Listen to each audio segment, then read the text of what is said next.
প্রিয় ছাত্রছাত্রীরা, তোমরা যারা অনার্স নিয়ে পড়ছো এবং তোমাদের মাইনর পেপারে MN6-এ ইন্ডিয়ান পলিটিক্যাল থট 1 পলিটিক্যাল সায়েন্সের এই পেপারটি রয়েছে, তোমাদের লাস্ট মিনিট একটা শর্ট সাজেশন করে দিলাম যেখানে 100% কমন আসবে। খুব কম প্রশ্নের ওপরে পার্টে 5 থেকে আরম্ভ করে 10, 20 সমস্ত কিছুই আমি সাজেশন করে দিলাম, মডিউল ওয়াইজ ভাগ করে দিলাম। এর মধ্যেই তোমাদের পরীক্ষায় আসবে। খুবই কম প্রশ্ন, 3-4টে করে প্রশ্ন দিয়েছি, তোমরা দেখে নাও, আশা করি উপকৃত হবে। যদি ভিডিওটা দেখে উপকৃত হও তাহলে অবশ্যই প্লিজ সাবস্ক্রাইব করে দিও, এবং যদি কোনো কোয়ারিজের প্রয়োজন হয় তাহলে অবশ্যই চলতি ভিডিওতেই আমার নাম্বার পেয়ে যাবে, ডিসক্রিপশন বক্সে আমার নাম্বার পেয়ে যাবে, সেখান থেকে আমাকে কল করতে পারো, SMS করতে পারো, বা এই চ্যানেলেই আমাকে কিন্তু কমেন্ট করতে পারো।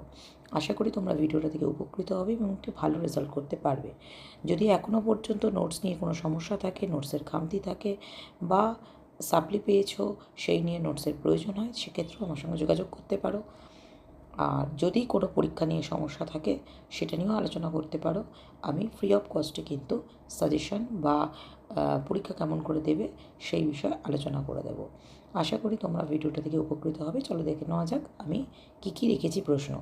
প্রথমেই বলি, তোমাদের যে পার্ট আছে ইন্ডিয়ান পলিটিক্যাল থট 1, এখানে 5 নম্বরে যে প্রশ্ন করতে হবে, খুবই গুরুত্বপূর্ণ একটি প্রশ্ন, কৌটিল্যের দণ্ডনীতি। একটা কথা তোমাদের বলে রাখি, কৌটিল্যের 3টি প্রশ্ন হয়, দণ্ডনীতি আছে, এরপরে আমি কিছু প্রশ্ন দেবো। তো এই কটা প্রশ্ন, যে 3টে প্রশ্ন আমি দিয়েছি, একদম বাদ দেবে না। এই 3টে প্রশ্ন থেকে ডেফিনেটলি একটি 5 এবং একটি বড় প্রশ্ন তোমরা পেয়ে যাবে। 2 নম্বর প্রশ্ন, মত প্রকাশের স্বাধীনতা সম্পর্কে রামমোহন রায়। রামমোহন রায়ও কিন্তু একটি গুরুত্বপূর্ণ প্রশ্ন। 3 নম্বর, মহাত্মা গান্ধীর সত্যাগ্রহ স্বরাজ সম্পর্কে লেখো এবং জাতীয়তাবাদ সম্পর্কে রবীন্দ্রনাথের অবদান লেখো। তোমাদের মহাত্মা গান্ধী, কৌটিল্য, রামমোহন, রবীন্দ্রনাথ, বিবেকানন্দ, বিদ্যাসাগর, এই 6টি প্রশ্ন যদি পড়ো, এনাফ 5 নম্বর, 10 নম্বর, 20 নম্বরের প্রশ্ন কিন্তু তোমাদের পরীক্ষায় এসে যাবে। আর এক্সট্রা প্রশ্নের মধ্যে সমন্বয়বাদ থেকেও একটি প্রশ্ন আসতে পারে। দেখো, তোমাদের মডেল 1 থেকে 10 আর 15 থেকে খুবই কম প্রশ্ন দিয়েছে এবং তবে স্টার দেওয়া আছে। এই কটা প্রশ্ন, এই স্টারের প্রশ্নগুলোকে ভালো করে পড়লেই তোমাদের কমন চলে আসবে। 2টি প্রশ্নে স্টার দিয়েছি, একটি হচ্ছে প্রাচীন এবং মধ্য ভারতে রাষ্ট্রচিন্তার বৈশিষ্ট্য আলোচনা করো। 2টো প্রশ্ন আলাদা করে আসতে পারে, মধ্য ভারতীয়টা বেশি ইম্পর্টেন্ট। কৌটিল্যের সপ্তাঙ্গ তত্ত্ব এবং কূটনীতি সম্পর্কে লেখো। আগেই দণ্ডনীতি দিয়ে দিয়েছি, এবং এই 3টে প্রশ্ন এনাফ, 2টো, একটা 5, একটা বড়োর জন্য, মডেল 1 থেকে। 3 নম্বর, মধ্যযুগীয় রাষ্ট্রচিন্তায় ইসলামী ও শাসকের দায়িত্ব ও কর্তব্য আলোচনা করো। সমন্বয়বাদ কী? সমন্বয়বাদের প্রসারে কবিরের অবদান। এটা কিন্তু খুব একটি গুরুত্বপূর্ণ একটি প্রশ্ন। এই প্রশ্নটাও কিন্তু তোমরা ভালো করে মুখস্থ করবে।